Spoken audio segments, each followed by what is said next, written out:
Both my grandmothers gave up their last names on their wedding day.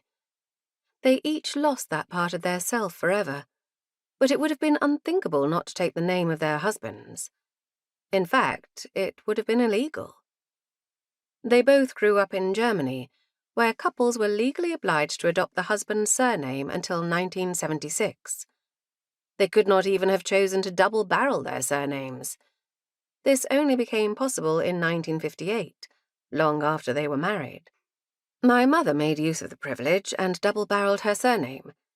Imagine her surprise when she went to see a solicitor with my father in the year 2022, nearly 30 years after she had married, to find the solicitor rise from his chair, greet my father with his correct name, then turn to my mother and address her with my father's surname, as if she had no name of her own.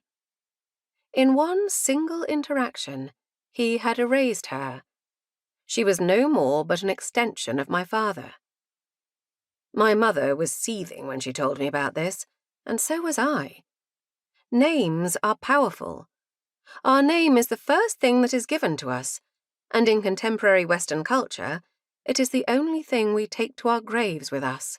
Someone puts it onto our headstone, sometimes while we are still alive to see it. They engrave it into stone or carve it into wood.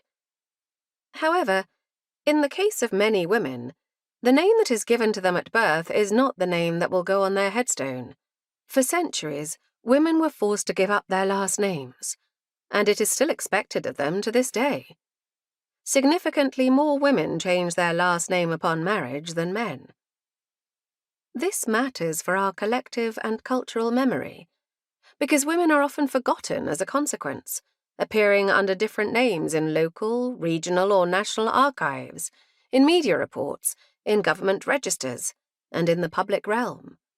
This contributes to the gender data gap, because we learn fewer things about women from the past, but it also makes it more difficult for women in the present. If you are working in a professional career, it is significantly more difficult to make a name for yourself when you have to do it twice.